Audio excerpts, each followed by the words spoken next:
Is it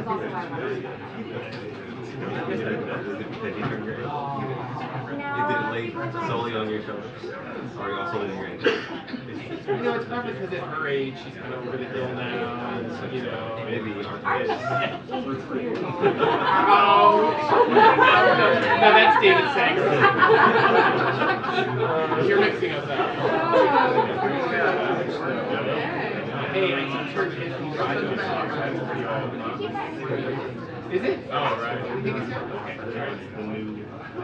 It's a new 54. No. Okay. Is it? Okay. You're being generous.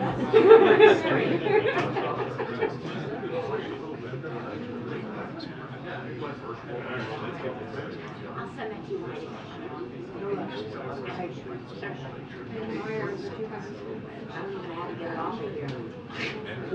Yeah, it's actually like my most wonderful shoes if I wear like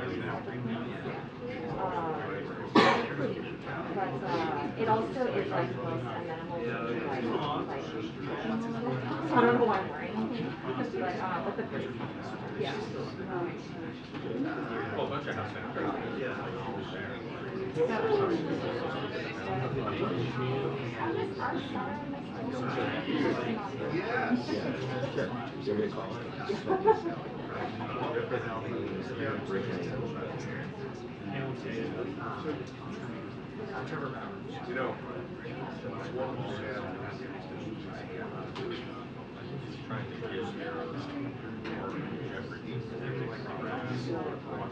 while we're watching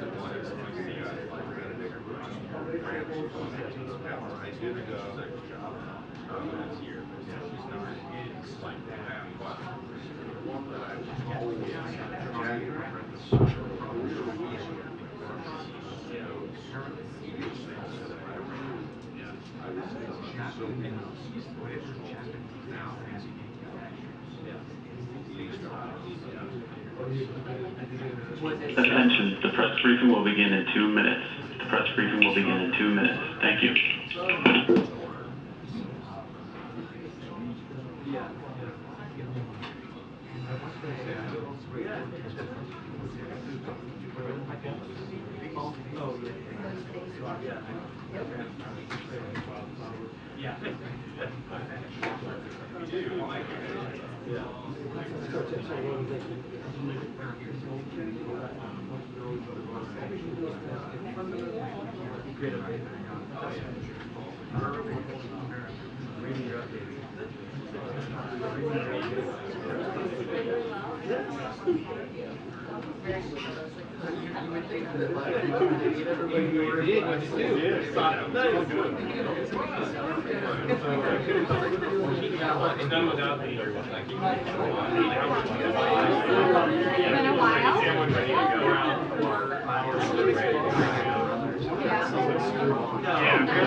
I don't know, I got that free. Yeah, that wasn't a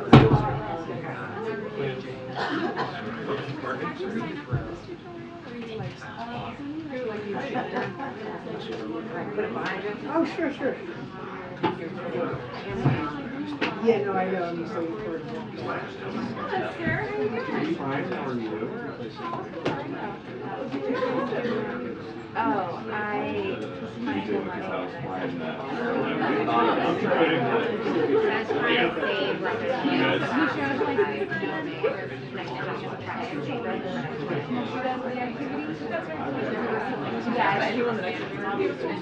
yeah, I clean up all around like a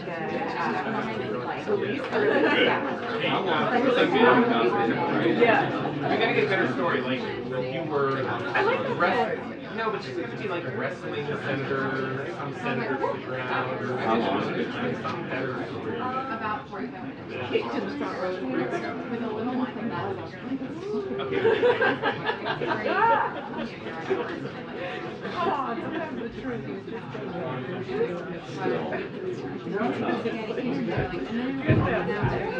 I do occasionally, but this is an indoor show.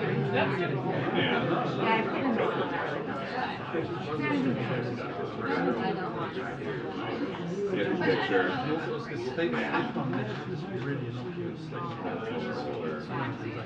Oh, yeah, send it away?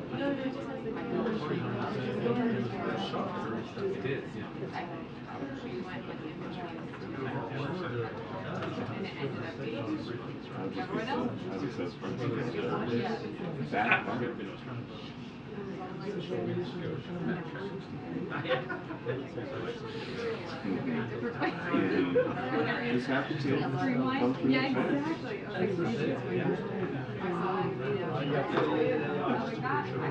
It's really good now. Once you start moving, it's too, you can try to control them, but wait. You don't use it when you're sitting down. We have our own, yeah, we have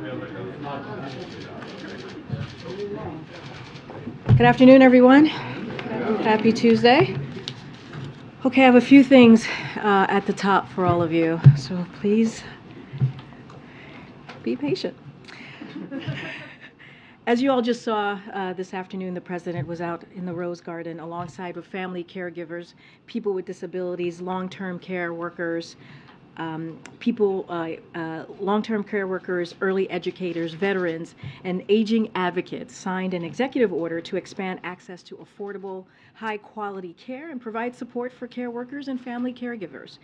This executive order, which includes more than 50 directives for agencies across the government, is the most comprehensive set of executive actions by any president has ever taken to make care more affordable and accessible for hardworking families and further support care workers and family caregivers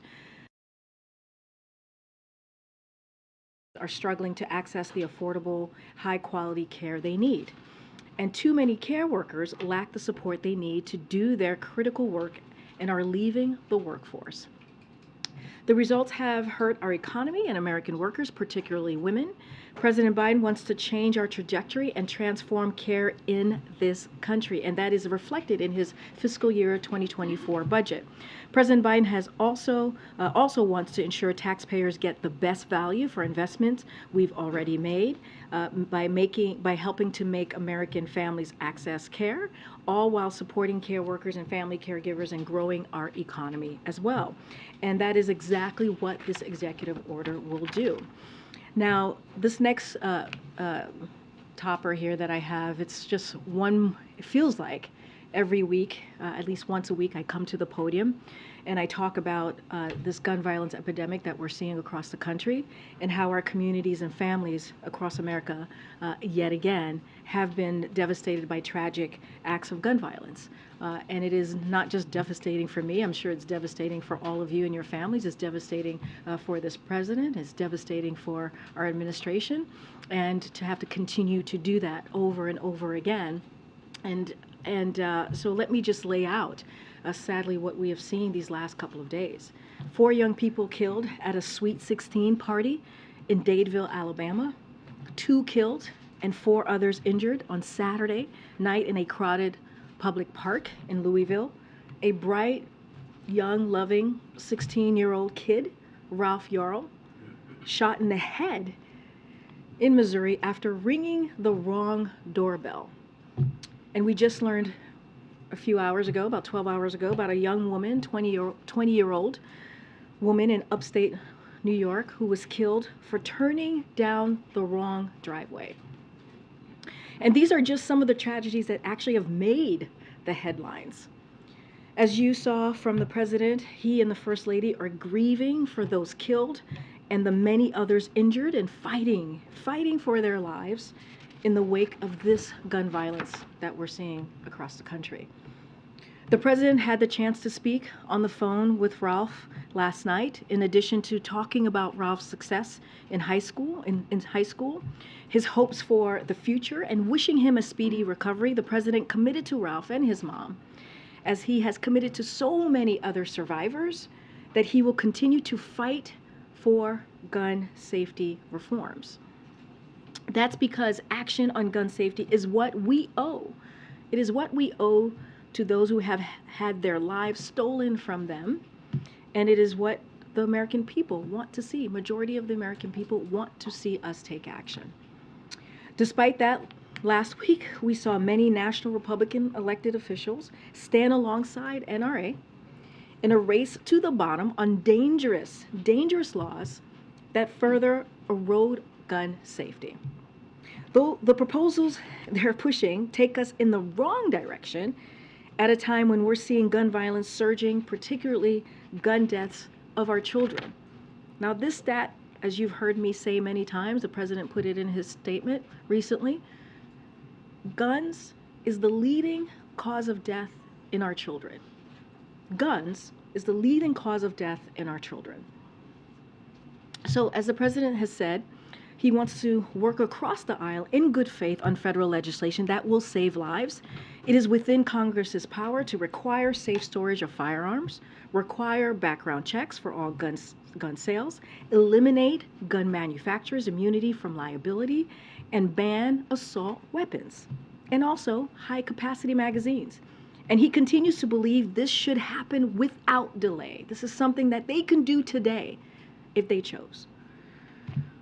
Okay, on to the next topic. As you saw on Friday, the Supreme Court temporarily paused the Fifth Circuit Court of Appeals decision that, just like the Texas District Court's decision, attempts to disregard FDA's scientific judgment regarding mifepristone. This administration continues to stand by FDA's evidence-based approval of mifepristone and the agency's independent expert authority to review, approve, and regulate a wide range of prescription drugs. In recent weeks, we've seen hundreds of pharmaceutical companies and executives, attorney generals from across the country, and members of Congress all speak out against the dangerous precedent this court decision could set if it does stand. We've seen even conservative legal scholars, commentators, and ed boards like Wall Street Journal all point out the flaws in the court's reasoning. I have said this many times, if the district court's decision or the Fifth Circuit's decision is upheld, it would put women's health at risk and undermine FDA's ability to keep safe and effective medications available for people who need them. And it could open the floodgates of attacks against any FDA-approved medication that Americans rely on for care. So today, you'll hear from the Vice President Harris, who will host a conversation in Reno to talk about the administration's work to protect reproductive rights, including new actions she announced last week to safeguard patient privacy.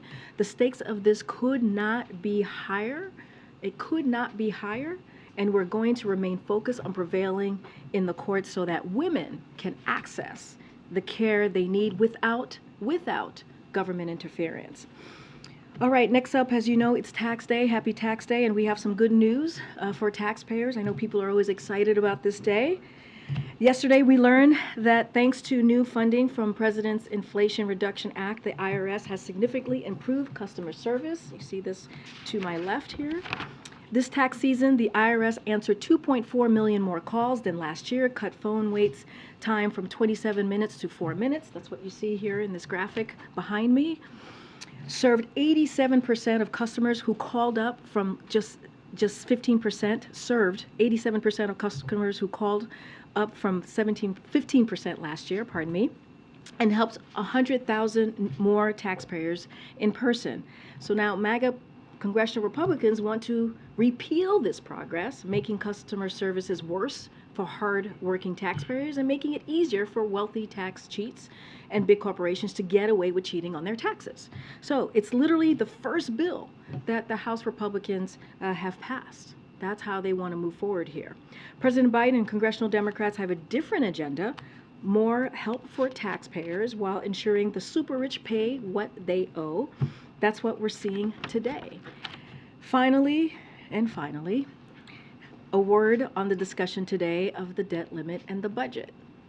So you've heard the president share his father saying, "Don't tell me what you value. Show me your budget, and I will, and that will show us, you, the American people, what you value." And you hear the president say that over and over again. You've heard me say that, repeating the president from time to time here at the podium. And here's the thing: we still haven't seen a budget from House Republicans. What we have seen from them are trickle-down proposals that would sell out hardworking Americans. Speaker McCarthy doubled down on many of these proposals yesterday, and the Republican conference has advanced others that would kill jobs by sending manufacturing plants we're delivering overseas, end Medicare's new power we gave it to negotiate lower drug costs, increase energy costs while increasing the deficit, take food assistance and health care away from millions, make devastating cuts to veterans' benefit and education, defund law enforcement and border security. They're even talking about adding $3 trillion to our debt in wasteful tax giveaways to the richest Americans and big corporations. Compare that to what we're trying to do. Compare that to what this president is fighting for. Today, he's taking unprecedented actions on behalf of hardworking families to make child care more affordable, improve home care for veterans, and improve care for older Americans. He's laid out how to shrink the deficit by $3 trillion by ending wasteful subsidies for rich special interests and having them pay their fair share. That's all we're asking, for them to pay their fair share. Also, by expanding the power he gave Medicare to reduce lower drug costs. He's fighting to pick up the pace of the reshoring trend he's leading right now. He wants to support law enforcement with funding for community policing and to ban assault weapons so that we can reduce gun crime and save lives. And he wants to preserve our most basic rights, like the right of women to make their own health care decisions.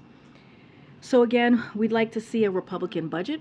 We have not seen one yet, so that the American people can see for themselves in a transparent way what is it that House Republicans want to do. But one thing that we know that is clear is that this President Biden's budget, shows his priority is delivering for hardworking Americans. And one last thing before I go, I promise I will be taking questions momentarily. It's been a while since I've been in here, so I want to make sure that I introduce you to a fresh face in our briefing room today. Kelly Scully has joined our team as Assistant Press Secretary from her former role as Communications Director at ONDCP. She's a veteran of the Biden campaign and the Senate, and we're excited to have her on our team, and she'll be covering healthcare and adjacent issues to healthcare. So, please come back and say hello to Kelly. We're really excited to have her, but I wanted to make sure that I introduced her while I had a second with our very long topper for all of you. And with that, Sungmin, you want to kick off the first question? Two topics. Sure. On your last one, Yes.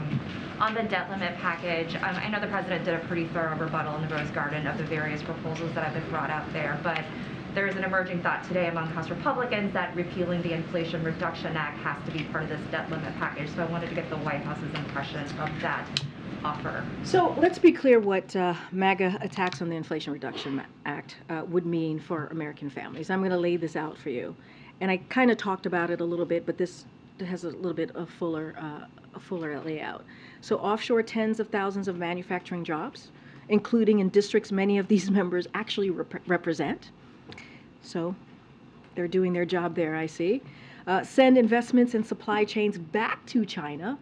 Raise costs for prescription drugs, insulin, and home utility bills. Remember, that's kind of the core of what the Inflation Reduction Act and what you've heard us say over and over. It will hurt American energy independence, protect wealthy tax cheats, and make it harder to get refunds from the IRS.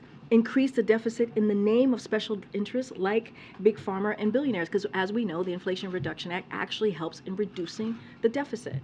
And so this is what they would be doing if MAGA Republicans get their way. This is what the attacks lay out and what they would be repealing as well. These really key, critical, important issues that matter to the American people. And guess what? This is an unpopular agenda that the Americans do not support. They don't support this. So why would they go against what majority of the Americans want to do? And this is going to hurt their own district, hurt them and the Americans and their constituents in their own district. And a quick one on Sudan. Are there plans to evacuate U.S. embassy personnel from there? So just a couple things couple things I want to say about that. And do you mean Americans more broadly, or are you talking about both? Okay. So, look, the U.S. Embassy in Khartoum's security alert on April 16th stated that due to uncertain security situation in Khartoum and closures of the airport, Americans should have no expectations of a U.S. government-coordinated evacuation at this time. But we expect that will remain the case. We have been urging American citizens not to travel to Sudan since at least back in October of last year, when the State Department travel advisory was set at a level 4, which means do not travel. That's what a level 4 means. It is imperative that U.S. citizens in Sudan make their own arrangements to stay safe in these difficult circumstances. We advise U.S. citizens to remain sheltered in place and to contact the U.S. Embassy if they need assistance, and that is currently where we are at this time. What about the embassy personnel?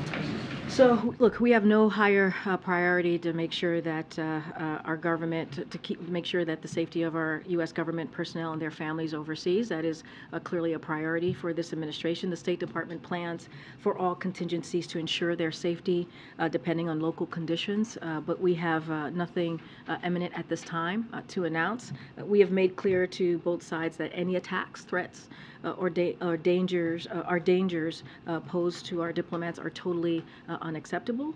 And you've heard from Secretary Blinken directly yesterday on this particular issue. We saw Evan Gershkovich today for the first time since he was detained. Obviously, Russia's denying his appeal. I wanted to get your reaction to that, but also ask you about. Well, actually, let me get your reaction to that first. Okay. Yeah, we do have something at the top. Look, we're deeply concerned by the news that Russia will continue to wrongfully detain Evan following a sham judicial proceeding today, and that's what we saw earlier today. The Biden-Harris administration is engaging with Russia through every available channel to bring Evan and fellow American Paul Whelan home, who is also a priority for us, and you have heard us speak to that for the past several months. And as we have said before, the charges against Evan are baseless, and we call on Russian Federation to immediately release him. We also call for the immediate release of Paul, who has been wrongfully detained on sham espionage charges for more than 4 years. We remain in touch with their families and admire their courage in the face of these unimaginable circumstances. I know you had a follow-up to that, Mary. Paul Whelan, both he and Evan Gershkovich are being charged with espionage. You just called them sham espionage charges. Does the U.S. believe that freeing Evan is going to be just as difficult as it has been to bring Paul Whelan home, given the similarity of charges? So look, I'm not going to, look, these are always challenging circumstances, right, as we have known, and we've seen this play out under this administration this past 2 years. Not going to get into hypotheticals. Not going to get into negotiations in public or from the podium. As you can understand, these are sensitive matters. So I just want to be incredibly careful from here, but don't want to get ahead of that. Just know that we are committed to bringing them both home. Whelan's family is concerned, though, and has been vocal about their concern that the administration might leave Paul behind. In fact, his sister Elizabeth is now pausing her interactions with the administration because she says she won't re-engage until you, quote, stop wasting her time and come up with something more than thoughts and prayers.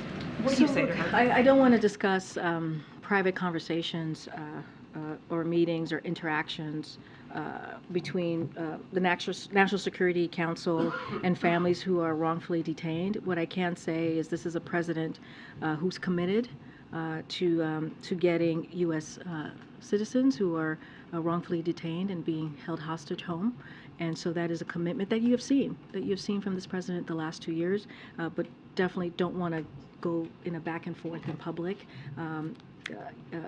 We remain in touch with their families and certainly admire their courage and in the current challenges that they are currently facing, and it's certainly unimaginable. And so, but don't want to get into private interactions or go back and forth with the family. Thank you. Julie Sue's confirmation hearing is set for this Thursday.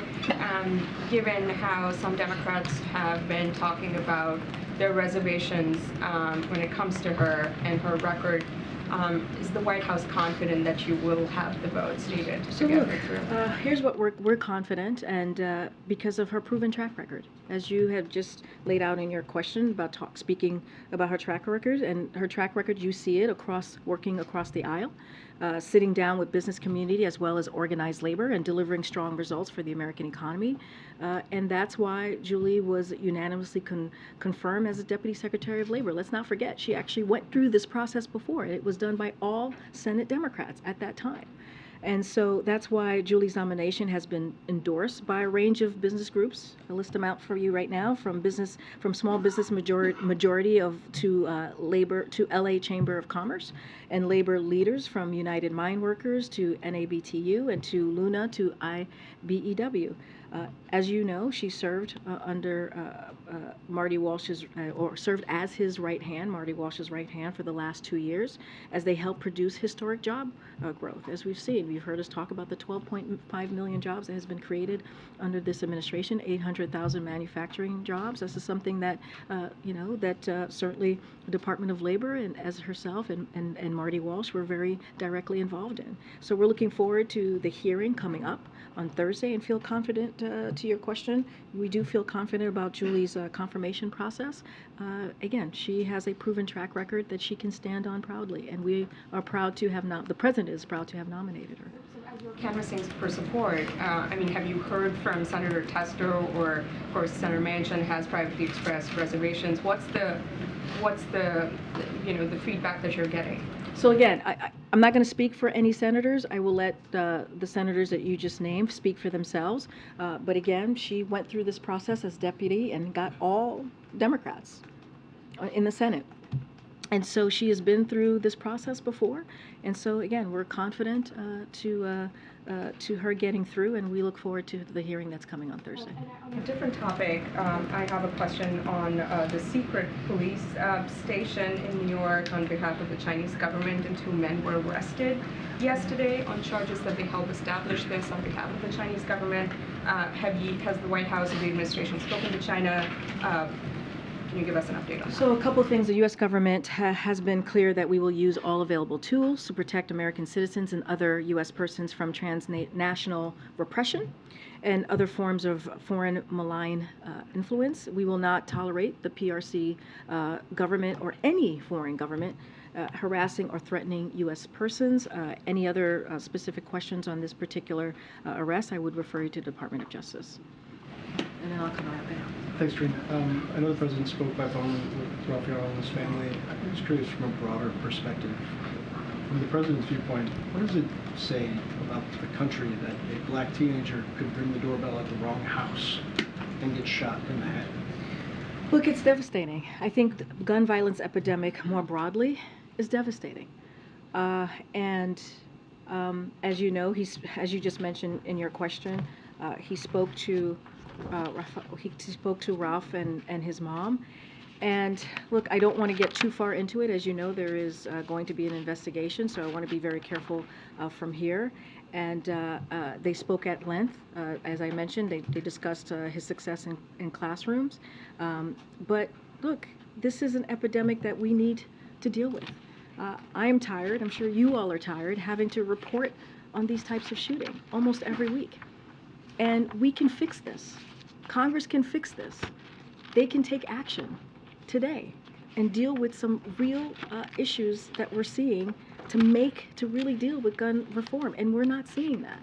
You know, we get asked often, why is it that the President keeps asking for Congress to take action? Because he's using the platform that he has to speak directly to Congress and to make it clear that we need to take action. This is unacceptable. What we're seeing is unacceptable. You heard the President say this. It is outrageous and unacceptable. It is unacceptable that guns are leading killer in our children. And those numbers are just rising. They're not declining when you think about our children dying by guns. And so, look, I'm not going to get, again, too far into the weeds on this case, but what I can say is that, you know, like the President said to him, we hope for his speedy recovery, and we are going to continue to do everything that we can to really deal with this epidemic. This is a president that has put forward almost a dozen executive actions to deal with this issue, and he's going to continue to use the bully pulpit to call on Congress to act. Before you go on, the audio back here, we can't hear, no one can hear back here. Is that right, folks? Yeah. I'm sorry, maybe can somebody on the team get that fixed? I apologize, guys. I'm sorry, it's not. No, it's good to know. Maybe we'll get to it. Sorry about that. I'll try to speak louder. I asked the question from a broader lens because I'm not sure what in the president's proposals related to gun reform would have addressed either the weapon used in this case or the specific scenario here, and that's why I'm asking kind of more broadly, what does it say about the country that this is, like, this can happen? Well, look, there's an investigation. I think it just went up. I just woke up for a second there. There's an investigation going on, and we'll learn more as the investigation goes by. What we can say is continue to lay out what we're seeing. Our children, our schools, our churches, our grocery stores, they've all become targets. And that is devastating to hear. When I started out talking about the gun violence that we have seen over the last couple of days, I said, and I just said this to you in answering this question, it feels like almost every week, at least once a week, we are having discussion. There was one week where the president talked about gun reform and gun violence 3 times. And that's when we saw that horrific shooting in Nashville, where 3 9-year-olds and 3 administrators were murdered at school. And so what I can speak to is that there's clearly an epidemic. There's clearly actions that need to be taken. We are asking Congress to take actions, and this is something that they can do today. This is a president that's taking this very, very seriously, not just as president, as vice president, as senator. His record shows that. But now we need legislation. We need courage on the other side of Pennsylvania. And we just haven't seen that yet. From Republicans. Republicans need to act here. Go ahead. Thanks, Karine. What is the White House's reaction to Mitch McConnell saying that Republicans would block attempts by Democrats to temporarily replace Dianne Feinstein on the Senate Judiciary Committee? Look, I want to be very clear here. Let me first say that and the President and the First Lady has offered up, a speedy recovery. As you have heard me say many times, that Senator Feinstein is not just a former colleague of the President, but a friend.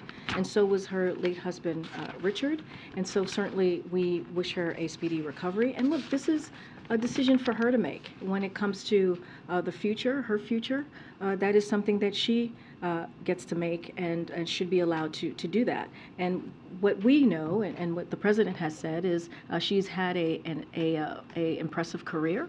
He's worked alongside her with dealing with the assault ban weapons. That's something that they worked on together. And the work that she's done as a senator has certainly lifted up this country.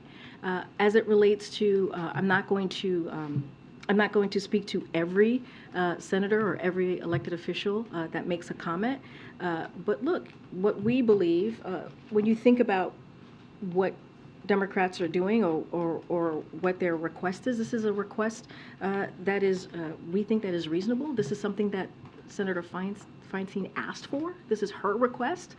And it is flat wrong to seek partisan advantage from health issues of a colleague, right? The American people reject that kind of scorched earth type of behavior or approach to governing.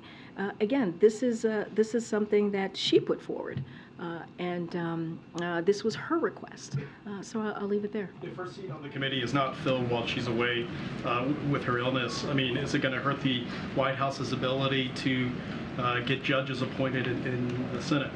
So look, what we appreciate the efforts that we have seen in confirming judges, and what we believe, look, confirming those judges who uphold the rule of law is a top priority for the president. Senators should not needlessly deny community judges who can ensure accountability for criminal acts. And so that's what we believe, and I'll just leave it there. Go ahead, Nancy. Thanks, Karine. Back on Evan Gershkovich, you mentioned that the administration is using every possible avenue to try to talk to the Russians. Have there been any substantive negotiations or even conversations about Evan between U.S. officials and Russian officials yet? So, as you can imagine, I can't get into details from here. These are sensitive conversations. Don't want to get into negotiating in public or negotiating from the podium. What I can say is that we are committed to getting Evan home, and we are committed to getting Paul Whelan home. You know, that is what you heard from the Secretary yesterday, and that is what you're going to continue to hear from this President. I know that the U.S. Ambassador was able to meet with Evan for the first time yesterday. Has any message been delivered from President Biden to Evan? So don't have any direct message to report out. They report that he was appreciative of the support that he is receiving from people at home, and that he feels good and is holding strong. And I think that's important to get a state of how Evan is doing. And so that's what we heard from Embassy Moscow. And so again, I think that's important, but I don't have any direct communication that was provided to Evan from this president. Sorry. No.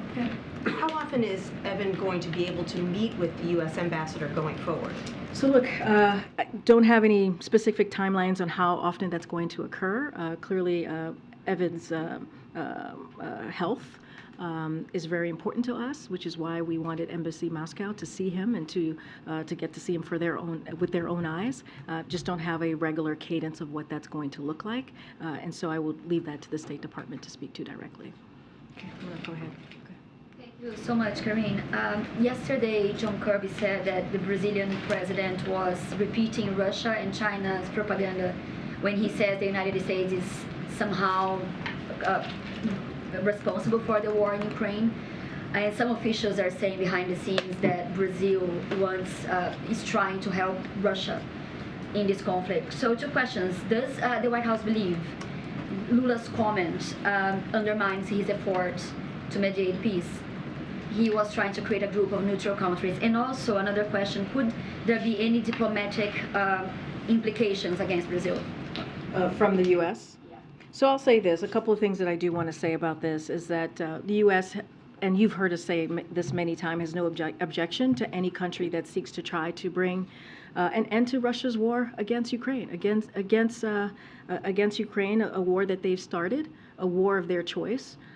This is Russia that I'm speaking about clearly, but we were struck by, to your question about the comments, we were struck by the tone of the press conference of the foreign minister yesterday, which was not a tone of neutrality, suggesting that the United States and Europe are not interested in peace, or that we share responsibility for the war. We believe, and it is true, that it is plainly wrong. Of course we want this war to end. Of course we do. And we support President Zelensky's call for a just end to Russia's war of choice. In fact, the United States and EU actively engaged Putin to prevent the war, dating back to at least mid 2021, and efforts have continued since the start of this war.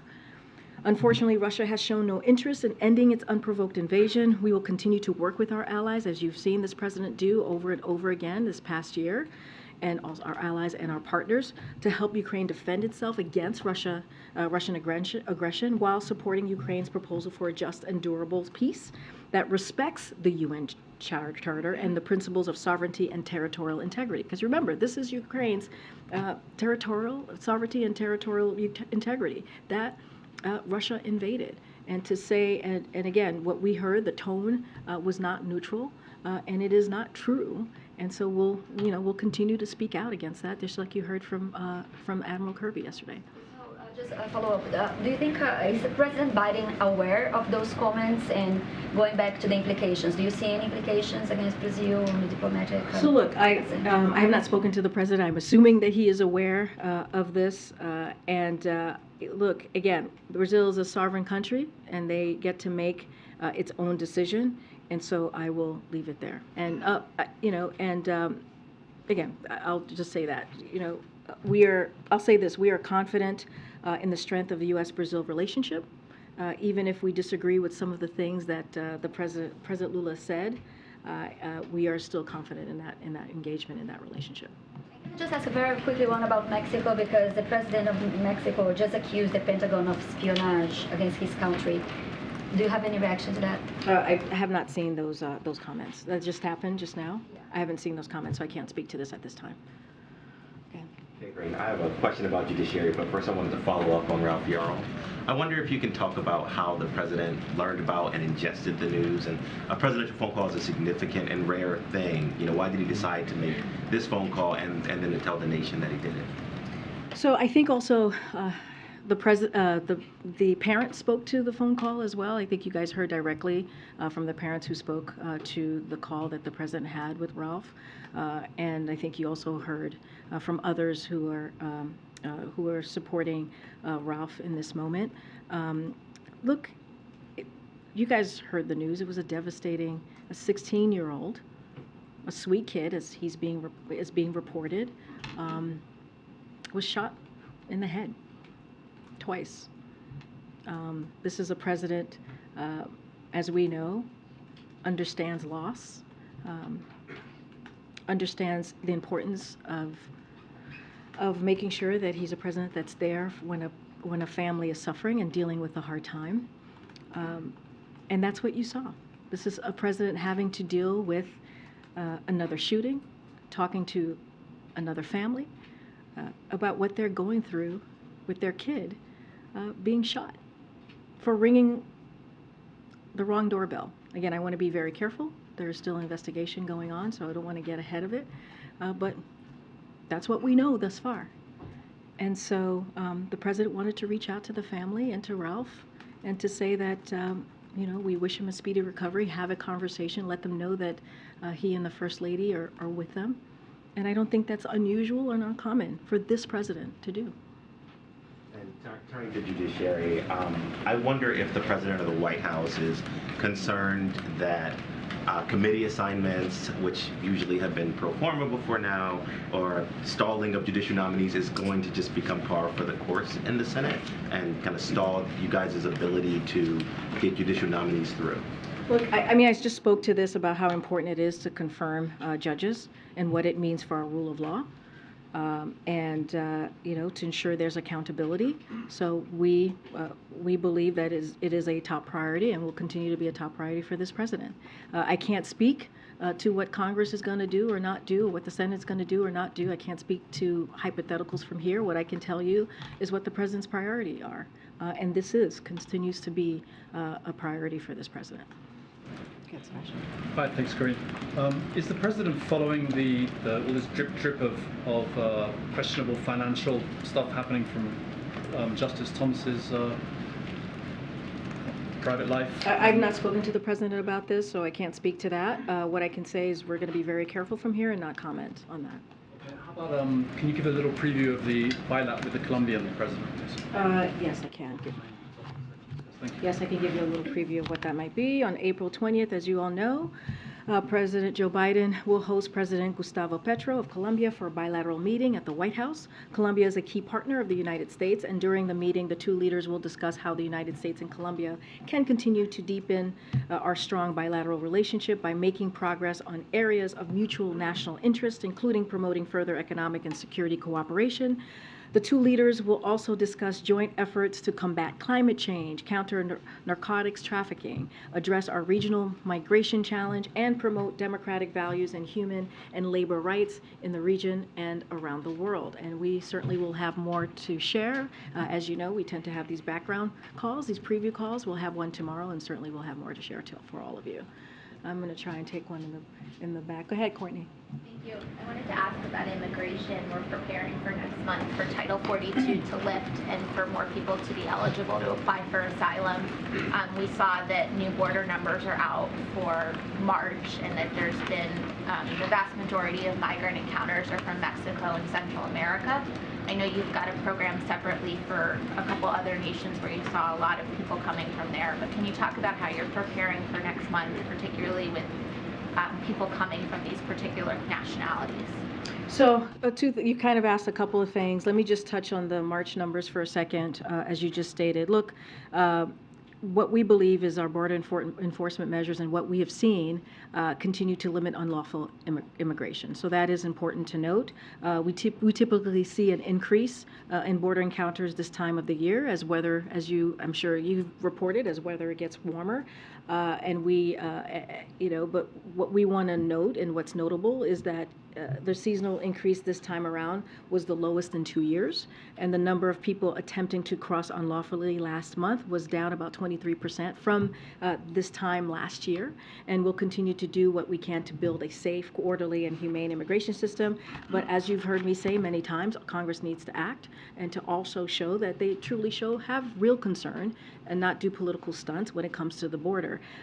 As you've heard from the Secretary of Homeland Security, they put out a plan back in January on what the process would look like, and we're continuing to implement that plan once Title 42 is lifted. As you know, and we've talked about this, we're expanding legal pathways like parole program for migrants from Venezuela, Nicaragua, Haiti, and Cuba, and we have actually seen the numbers come down by more than 90%. We're working with our partners across the Western Hemisphere to jointly manage migration patterns. We're surging additional resources, including personnel and technology, to the border, and we're ramping up expedited removals under Title 8. So again, Department of Homeland Security put out their plan back in January, and they're going to be implementing that plan. And I just laid out some of the things that they announced that they're going to be doing, and we're going to be really focused on making sure that we have a humane, orderly process when it comes to the border. Question for you. The Supreme Court, Justice Alito put a hold, or not a hold, I should say, but we're expecting as soon as tomorrow we could get a decision on mifepristone. Can you talk about how you're preparing for that, both from not necessarily a political perspective, but a practical one when so many patients rely on this medication? Yeah, and so I spoke about that a little bit at the top. As you know, the Vice President is going to be is currently traveling right now in Nevada, and she's been leading on this for the past week. And she's going to be talking at a roundtable to talk about how we're moving forward. We announced some actions last week, the privacy on HIPAA, what we're doing to strengthen that, and I think that's of course very important. For now, mifepristone remains available and approved for safe and effective use. I'm certainly not going to get ahead of the courts, but this is certainly an administration, the President and the Vice President, who have taken this very seriously and will continue to fight for fundamental freedoms. We're talking about fundamental freedoms for women, and this is something that the President or this Vice President is not going to back away from. And again, I laid out some actions that we've taken in the past week, but not going to get ahead of the courts. As you just said, they're going to be deciding at some point tomorrow. Thank you. Okay, go ahead, Anita. I have a question on migrant issues and on Afghanistan. Starting with Afghanistan, the UN says they're prepared to make the heartbreaking decision to pull out UN staff if the Taliban won't allow women to work for the UN. What is the White House's reaction to this possibility, and how could this affect assistance to Afghanistan? So look, we've been I've talked about this many times about, the Taliban and if they want to be taken seriously, if they want us to have a real conversation with them, they have to behave in a way, for example, where women are treated in a respectful way. I'm not going to. I'm going to let the UN speak to their decisions. Again, look, we're assessing the situation closely, and with the UN and our other partners. Look, when it comes to women not being able to work at the UN, that is something that we've talked about, and we've said that we were extremely concerned with yet another horrific Taliban action. Women are central to humanitarian and civil society operations around the world. In Afghanistan in particular, only women are able to reach some of the most vulnerable, in part because many of the most vulnerable are women-headed households that male aid workers cannot enter. And so women must be able to work for the UN, as I've talked about, so that millions of Afghans can receive food, medicine, and other basic needs for their survivals. They are essential to the delivery of this assistance and essential to ensuring women, children, and other members of vulnerable groups receive the necessary types of assistance, such as protection and gender-based violence services without risk of exploitation. So again, I'm going to let the UN speak to their decision on how they're going to move forward, but we've been very explicit about this. We've been very clear about our concerns with, with the Taliban's tragic decision and horrific decision on how they treat women in Afghanistan. On migrant issues, these disturbing reports of migrant children being forced to work, how does the White House respond to reports that the administration repeatedly ignored warnings about this, and what are you going to do next? And then if I can just follow up on Sudan real quickly, what's the consequence if these two warring parties don't reach any sort of peace agreement? What's the stick? So the first part is, look, it's unacceptable that these companies are using child labor. You've heard us say this when the New York Times story first was reported earlier this year, and we'll continue to say that. What I can say, a couple of things that I can say since the New York Times shined light on these abuses in February, this administration moved swiftly to crack down on violators and are more vigorously more vigorously vet sponsors of unaccompanied minors. DOL and HHS launched a new task force to heighten cooperation and better share information. We also called on Congress to provide the resources this administration has long requested to help us crack down on companies that exploit children for labor. The actions we've taken since February make clear that we will continue to investigate and hold companies accountable, but we also need Congress to provide the resources we need to enforce. And we've been very clear. Again, DOL, HHS have taken actions, but we need Congress to also give DOL and HHS the resources that they need to broaden these actions that they've put forward. For the warring parties in Sudan?